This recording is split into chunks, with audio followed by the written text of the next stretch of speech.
자, 이제 세 번째 강의 시작하도록 하겠습니다. 자, 이제 아까도 말씀드린 이제 칭의 다음에 수양이라고 하는 것에 대해서 우리 같이 은혜 나누도록 하겠습니다. 오늘 수양에 보면 여기 교환에 보면 이제 서론, 그다음에 수양의 정의, 수양의 특권 또는 유익, 수양과 중생과의 관계에 대해서 같이 나누도록 하겠습니다. 자, 일단 서론 먼저 보도록 할까요? 자, 수양이라는 단어는 이렇게 우리 흔히 쓰는 단어는 아니고 요즘에는 그렇게 많이 쓰는 단어는 아닌 것 같습니다. 그러나 이제 여러분이 잘 알고 있는 건 양자됨, 양자 삼는 것을 수양이라고 얘기하고 영어로 어덥션이라고 얘기를 하죠. 그러니까 입양을 하는 것을 얘기합니다. 입양 또는 양자가 되는 것은 우리 문화에서는 그렇게 썩 좋은 문화, 이렇게 드러나는 문화는 아닌 것 같고, 우리나라 같은 경우에는 이제 양자가 되면 아무래도 차별이 있다고 생각을 하거나 좀 차이가 있다고 느껴지기도 하고 그게 뭐 자랑스러운 건 아닌 것 같은데요. 느낌이 그렇긴 한데 이 성경에 쓰여질 그 당시 로마 시대에서는 양자가 된다, 수양한다 이것은 법적으로 따지면 친아들 되는 거랑 똑같다고 생각하시면 됩니다. 그래서 우리가 하나님의 양자가 된다라고 하는 말이 우리 문화에서는 조금 떨어진다고 생각하는 수가 있지만 로마 제국에서는 만약에 뭐 군대 장관이나 아니면 어떤 큰 나라 귀족이 누구를 내 양자로 삼겠다라고 해서 황제에게 청원을 넣어서 황제가 인증을 하면 도장을 찍어주면 그 양자는 친아들과 똑같습니다. 법적인 권리도 똑같고 유산도 똑같고 하는 것이 똑같다고 생각하시면 돼요. 그래서 여기서 양자된다고 하는 것이 어떤 레벨이 낮아진다는 뜻이 아니라 하나님의 자녀가 된다는 것을 이렇게 표현을 한다고 보시면 돼요. 자, 우리나라 같은 경우에는 양자가 된다는 것을 어떻게 이해하냐면 서자는 좀 다르긴 하지만 홍길동 전에 보면 너 기억나십니까? 홍길동이 소원이 뭐였죠? 그렇죠. 그걸 뭐라고 그래요? 호보호영. 호보호영을 하는 것을 그러니까 홍길동은 하죠. 아버지를 아버지라 부르지 못하고 형을 형이라고 부르지 못하는 것에 대한 안타까움이 있지 않습니까? 서자는 실은 그 아버지 씨를 받은 사람이에요. 양자 정도가 아니라 뭐 둘째는 그 여자를 통해서 낳긴 하겠지만 그러니까 서자의 서름이 엄청난 거죠. 같은 아버지 씨를 받았음에도 불구하고 그래서 아버지를 아버지라고 하지 못하고 형을 형이라고 하지 못하고 그 옛날 여러분 기억 안 나시겠지만 옛날에 웃으면 부귀와요라는 프로그램이 거기 있었는데 기억나십니까? 웃으면 부귀와요였나? 홍길동이 그래요. 아버지를 아버지라고 부르지 못하고 형을 형이라고 부르지 못하고 이 엉뚱하면 어떡하십니까? 막 그러니까 그 아버지가 측은히 여겼어요. 그래서 호보호영을 허하노라고 그랬어요. 근데 홍길동이 못 알아듣고 그러면 뭐합니까? 아버지를 아버지라고 부르지 못하고 형을 형이라고 부르지 못한 엉뚱합니다 그랬더니 이 녀석아 내가 호보호영을 허하노라 그랬더니 홍길동이 호보호영을 허하면 뭐합니까? 아버지라고 부르지 못하고 그런 딱 이 얘기할 때마다 그때 프로그램이 생각나는데 그만큼 이 서자가 된다는 것 양자는 그렇게 쉽지 않죠. 그러나 이제 이걸 이해할 수 있는 것 중에 하나가 여러분 배너라는 영화 보셨습니까? 네. 배너에 보면 유다라는 이름 있잖아요. 근데 하여튼 로마의 그 장군을 어쨌든 해전에서 구하지 않습니까? 그래서 그 장군이 그것이 너무 고맙고 너무 애가 똑똑하고 그러니까 얘를 데려다가 아들이 없었거든요. 그러니까 양자를 삼아서 황제한테 청원을 넣어서 허락을 받습니다. 그래서 유다는 피지배의 이스라엘의 한 남자이지만 이제는 그게 아니라 로마 대장군의 아들로 신분이 완전히 바뀌죠. 그래서 함부로 못해서 사람들이 그게 이제 양자거든요.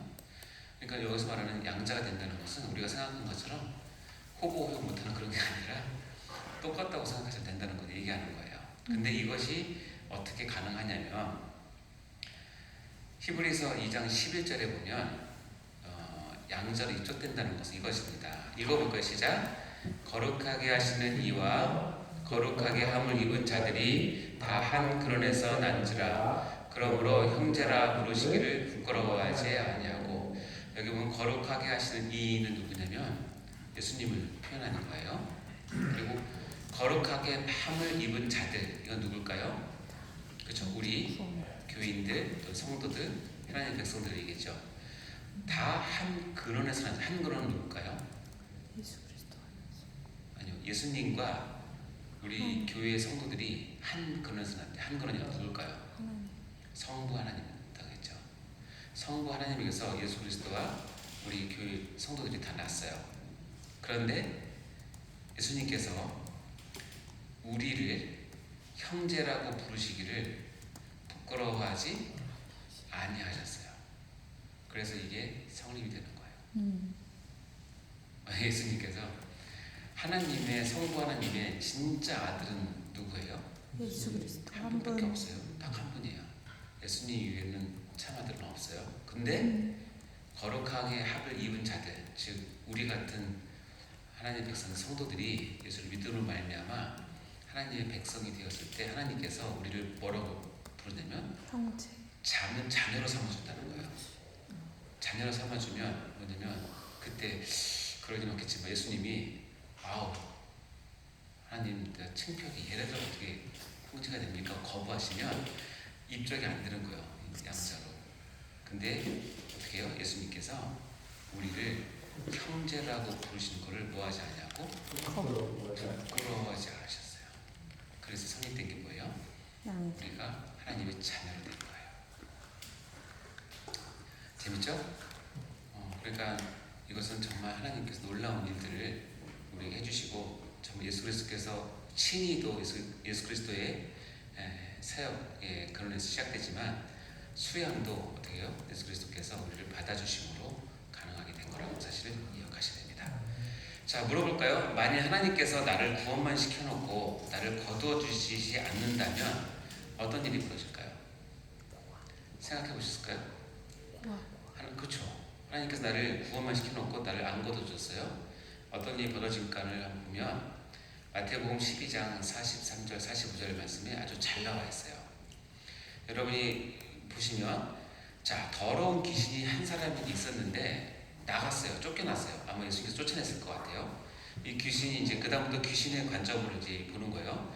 물 없는 곳으로 다니며 쉬기를 구하되 쉴 것을 얻지 못하고 너무 힘든데 이에 이르되 내가 나온 내 집으로 돌아가리라 하고 와봤어요. 와봤더니 그 집이 비었어요. 근데 청소되고 수리됐어요. 귀신이 나갔으니까 깨끗하게 청소되고 수리했는데 문제는 뭐냐면 청소되고 수리된 거기가 주인이 없는 거예요. 청소되고 수리가 있는데 청소되고 수리한 여기 주인과 관계가 없어져서 비어있는 거예요. 그러니까 이 귀신이 저보다 더 악한 귀신 7을 데리고 들어갔어요. 7이라고 앉았으니까 완전히 귀신을 바글바글하면 다시는 안 나가겠다는 뜻이죠. 그 사람의 나중 형편이 전보다 더 심하게 돼서 이 악한 세대가 꼭 이렇게 된다는 거예요. 무슨 얘기냐면 하나님께서 우리를 구원만 시켜놓고 하나님과의 관계를 정립하지 않고 내버려 두면 청소는 됐죠. 근데 뭐예요? 하나님과의 관계가 단절되어 있고 주인이 상속이 안 돼 있죠. 그럼 마귀가 다시 와서 전보다 더 악하게 우리를 지배하고 괴롭힐 수 있다는 거예요. 그러니까 이게 구원을 시켜놓으신다면 후속 조치가 얼마나 중요한지를 보여주는 거예요. 자, 봐요. 그래서 요한복음 14장 17절 18절 보면 이렇게 돼 있어요. 그는 진리의 영이라 세상은 능히 그를 받지 못하나니 이는 그를 보지 못하고 알지도 못함이라. 그러나 너희는 그를 아나니 그는 너희와 함께 거하시며 또 너희 속에 계시겠으니라. 내가 너희를 고아와 같이 버려두지 않고 너희에게 오리라. 자, 구원을 받은 후에 하나님께서는 그대로 내버려 두는 것을 어떻게 표현하냐면 고아와 같이 버리는 거예요. 자, 여러분 중생을 하는 건 태어난다고 얘기했잖아요. 태어났는데 아주 못된 부모라고 그분은 나름대로 이유가 있었겠지만 태어났는데 태어나서 생명을 줬어요. 태어났어요. 근데 얘를 버려요. 그럼 얘는 뭘로 자라죠? 고아로 자라죠. 여러분 제가 어렸을 때는 우리 동네에도 고아가 여러 있었는데 요즘은 고아가 모르겠어요. 근데 그 고아는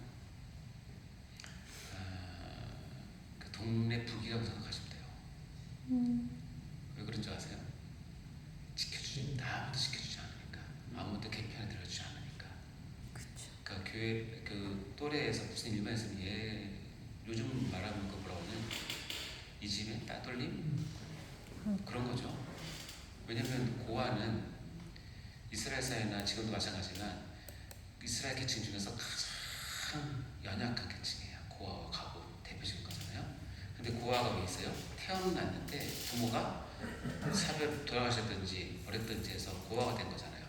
고아가 같이 되면 여러분 온갖 불이익과 온갖 억울함과 온갖 박해를 고스란히 당했습니다. 근데 여기 보면 내가 너희를 고아와 같이 버려두지 않기 위해서 뭐예요? 진리의 영 뭐예요? 성령을 너에게 주어서 너희와 함께 하시겠다, 거하게 하시겠다는 거예요.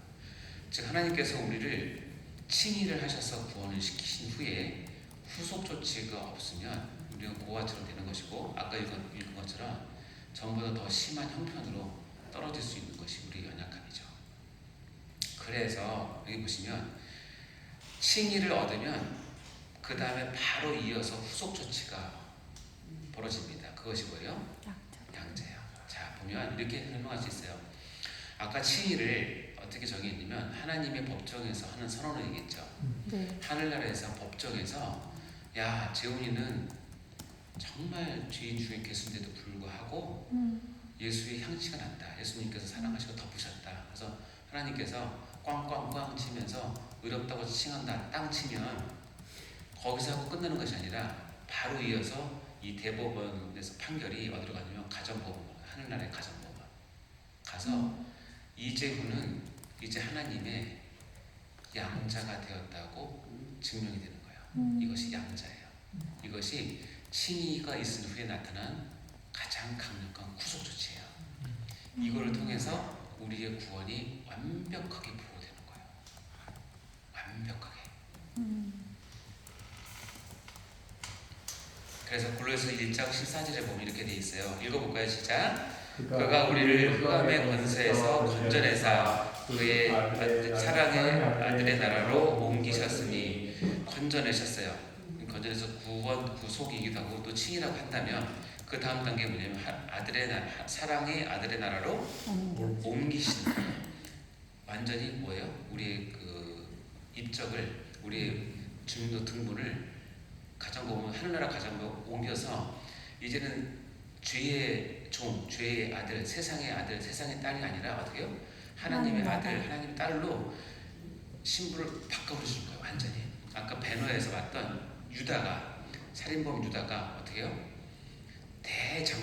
로마의 대장군의 후속을 받을 양자 아들로 되는 거랑 똑같은 거예요. 그래서 로마 황제가 도장을 딱 찍어주면 이제는 유다는 함부로 건드릴 수가 없는 사람이 되는 거죠. 이것이 바로 수양이에요. 로마서 8장 15절 17절에는 이것을 이렇게 표현합니다. 같이 읽어볼까요? 시작. 너희는 다시 무서워하는 종의 영을 받지 아니하고 양자의 영을 받았으므로 우리가 아빠 아버지라고 부르짖느니라. 성령이 친히 우리의 영과 더불어 우리가 하나님의 자녀인 것을 증언하시나니, 자녀이면 또한 상속자 곧 하나님의 상속자요 그리스도와 함께한 상속자니, 우리가 그와 함께 영광을 받기 위하여 고난도 함께 받아야 할 것이니라. 여기 보면 양자의 영이 뭐냐면 이런 양자를 인치시는 분이 계신데 항상 이렇게 보이지 않는 곳에서 하나님의 구속사역의 마지막을 막 깔끔하게 마무리하시고 결정하시는 분이 성령님이에요. 이 양자의 누구예요? 성령님이에요. 내가 칭의를 받고 내가 하나님 나라의 양자로 입적이 되면, 이것이 가능한 이유는 칭의를 받는 순간에 성령이 내 안에 들어오셔서 내가 하나님의 자녀인 것을 입증시켜놓고 아빠 아버지라고 부르게 하시고, 쉬운 말로 하늘나라의 가정법원에 성령님이 나를 데리고 가서 서류를 만들어 주시는 거예요. 꽝꽝꽝.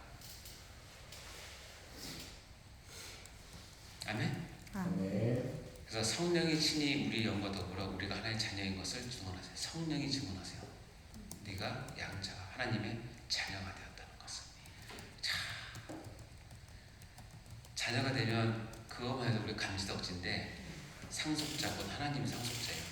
왜냐하면 하나님이 누릴 모든 권세와 권위와 능력과 존귀를 우리도 똑같이 받을 권리를 가졌게 돼요. 그리고 요한계시록에 보면 이것이 그대로 이루어집니다. 우리가 천국에 가서 우리가 상상하지 못할 하나님의 영광 가운데, 그동안 우리는 영광을 보기만 해도 눈이 멀고 죽을 수밖에 없는 사람들이었는데 자녀가 되어서 하나님 나라에 가면 하나님이 누릴 영광을 우리가 영원토록 세세토록 똑같이 누리는 그런 상속자가 됩니다. 아멘? 아멘. 여러분 그때를 위해서 지금 열심히 봉사하시고 사세요. 그 말이 뒤에 나옵니다. 그리스도와 함께 상속자니 우리가 그와 함께 영광을 받기 위하여 이 땅에서는 뭐 해야 된다? 고난도 함께 받아야 할 것이다. 그러니까 이 땅에서 받은 고난은 아무리 커도 여기서 약속하신 상속자로 받을 천국에서 받을 영광과 비교하면 그야말로 좋게 비교할 수 없어요. 아멘. 이 땅에서 여러분 고난 받는 거 특별히 예수의 이름 때문에, 복음 때문에, 특별히 하나님의 몸된 교회 때문에 여러분이 희생하고 노력하고 눈물 흘리고 잠도 못 자고 애쓰고 하는 모든 것을 하나님께서 다 보고 계시고 다 귀하게 여기십니다. 그리고 그것을 하나님 입장에서는 마땅히 여기셔요. 왜냐면 내가 너 양자 삼았는데 자녀 삼았는데 이렇게 말씀하세요. 그러니까 우리는 앞으로 일할 때 어떻게 해요? 감사함으로 차원에서 기꺼이, 혹시 몰라줘도, 혹시나 누가 이렇게 해도 그런 거 기이치 마세요. 내가 하나의 자녀가 됐는데 그거 좀 있으면 안 돼요. 아멘. 그냥 하세요. 하시면 하나님께서 안아주십니다. 내 딸아, 내가 내 자녀야. 내가 너 사랑했는데 너 날 너무 기쁘게 줬구나. 내가 너 눈물 닦아줄게. 내가 너 사랑할게. 영원히 너 사랑할게. 그게 수양이에요. 너무나 이건 우리 구원의 또 다른 측면 가운데 우리의 마음을 가장 아름답게 하고 뜨겁게 하고 깊은 하나님에 대한 신뢰를 갖게 돼요. 아버지니까, 우리 아빠 아버지니까. 자, 그래서 이제 수양이란 이제 그동안 들었던 거를 한번 정의해서 볼까요?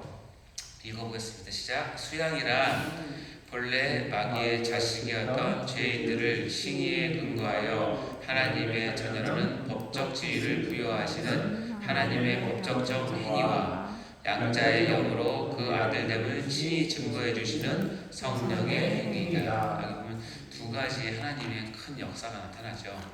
하나님 아버지의 법적적 행위, 선언과 물론 예수 그리스도의 공로에 근거한 거죠. 그리고 나서 양자의 영, 즉 성령을 주셔서 우리가 아들됨을 온 우주에, 온 세계에, 온 천국에 인쳐주시는 성령님 행위예요. 이것이 수양이라는 것입니다.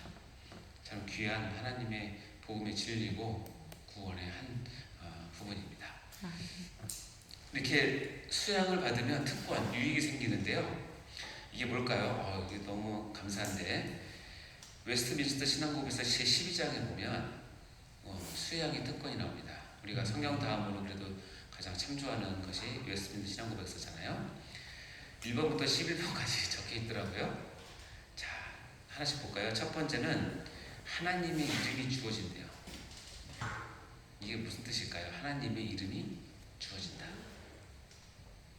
이것은 뭐냐면 요한계시록의 이 부분을 어떻게 표현하고 있는지 여러분 아십니까? 요한계시록 14장 1절을 읽어볼까요? 시작. 또 내가 보니 보라 어린 양이 시온산에 섰고 그와 함께 14만 4천이 서 있는데 그들의 이마에는 어린 양의 이름과 그 아버지의 이름을 쓴 것이더라. 아멘.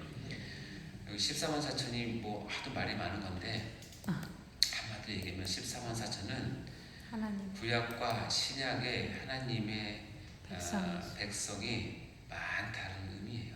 상징적인 의미니까 이것은 그냥 쉽게 말하면 하나님께서 예정하셔서 예수 그리스도의 공로에 힘입어서 믿음으로 하나님을 고백하고 하나님의 백성이 된 사람이 많다. 근데 내가 보니 어린 양은 당연히 예수님이시고 시온산은 하나님의 보좌가 있는 곳일 거고 그 그곳에 14만 4천의 수많은 하나님의 백성이 하나님을 향해서 경배하며 서 있는데 특징이 있는데 뭐냐면 그들의 이마에는 뭐가 있어요? 어린 양의 이름과 그 아버지의 이름을 쓴 것이 있더라. 이걸 문자적으로 해석하면 어떻게 돼요? 이마에 까면 여기다가 예수님이 적혀있다 그런 것이 하나님 예수님 이렇게 적혀있다는 뜻이 아니에요. 이 말은 뭐냐면 이거는 이제 묵시문학이기 때문에 이스라엘의 정통을 보면 자기 소유를 새기는 게 이름을 새긴다고 표현해요. 그래서 이제 목장이 있으면 이스라엘 목장은 이래서 한 목자가 한 100마리 정도 양을 기르면 다 자기 게 아니고요. 이 집 저 집 거 다 모아서 한꺼번에 기르거든요. 그러니까는 이 집 저 집 섞여 있잖아요. 그럼 어떻게 표시를 해야 되잖아요. 그러니까는 그 주인이 그 양의 특정 부위 엉덩이나 이마에다가 자기 이름을 표시하면 저는 이재훈이니까 그래서 LJH를 해가지고 블루 지어가지고 칙 지지면 어때요? 이름을 새기는 거죠. 그럼 그 뜻은 뭐냐면 이 양은 누구 거다? 이재훈 거다는 뜻이에요. 이게 그 말이에요. 인침이랑 똑같네. 인치는 거야. 그러니까 이게 진짜로 여기 이마에 인치는 게 아니라는 뜻이에요. 이해되세요? 번역을 얘기하자면 이단들이 14만 4천을 이거를 문자적으로 해석해요. 우리 집단은 우리 여기 들어오면 14만 4천이 되면 이제 예수님께서 오시니까 이제 곧 14만 4천이 되니까 당신 빨리 들어오십시오 이렇게 얘기하거든요. 이 14만 4천을 문자적으로 해석한다면 여러분 그런 얘기 들으면 어떻게 말씀하시겠어요? 같은 구절은 문자적으로 해석하면 그 구절은 문자적으로 해석 끝나야 돼요. 상징으로 해석하면 상징으로 끝나야 돼요. 이 사람이 나한테 와서 우리 교회에 오면 14만 4천이 되면 이제 예수님께서 오십니다. 당신이 14만 4천 번째입니다. 그러면 그래? 또 머리 까봐, 이마 까봐 하시면 돼요. 그래서 여기에서 어린 양 이름과 아버지 이름이 안 새겼으면 거짓말 하지 말라고 그래요. 14만 4천은 문자고 왜 이건 상징이에요? 그렇게 해석하면 안 돼. 성경은 둘 중에 하나로 가야 되니까. 그럼 머리 까봐 이러면 돼요. 혹시 안 됐습니까? 어디 갔지?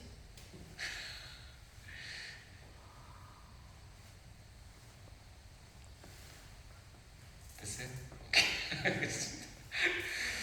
자, 이거는 그냥 번외고 수양의 특권은 그거입니다. 그래서 아까 얘기했던 그 아버지의 첫 번째가 아버지의 이름이 주어지고라는 뜻은 뭐냐면 얘는 하나님의 영원한 사랑하는 자녀이고 백성임을 마지막으로 확인시켜주는 게 수양이라는 뜻이에요. 이해되시죠? 네. 그렇게 하기 위해서 뭘 주시냐? 양자의 영, 성령을 주시는 것이 수양의 특징이고 세 번째, 이렇게 받은 사람은 담대하게 은혜의 보좌 앞에 나아갈 수 있어요. 은혜의 보좌, 이게 뭐죠? 히브리서 4장 16절에 나오는 표현이죠. 여러분 다 아실 건데 읽어볼까요? 시작!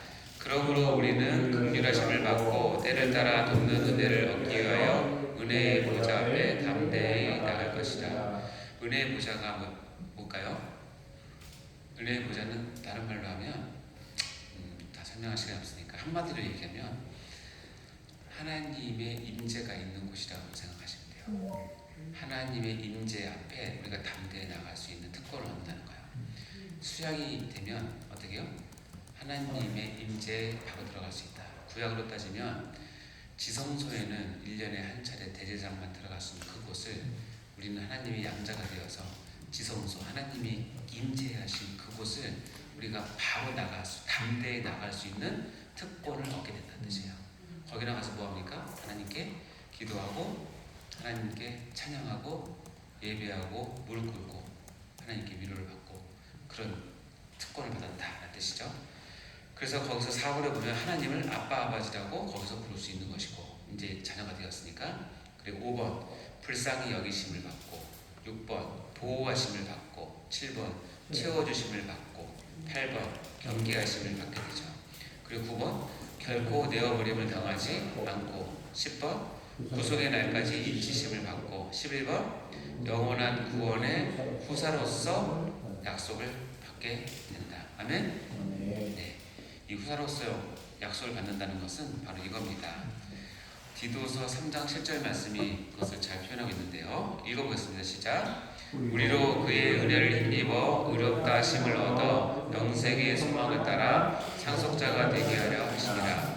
우리가 그의 은혜를 힘입어 의롭다 하심을 어떤 칭의를 입어서 영생의 소망을 따라 하나님의 모든 권세를, 권위를, 능력을, 영광을 받을 수 있는 상속자가 되게 하기 위해서 우리에게 수령의 특권을 주셨다. 그래서 누리는 것이 바로 하나님께 영광이다 라는 뜻입니다. 잠깐 끊고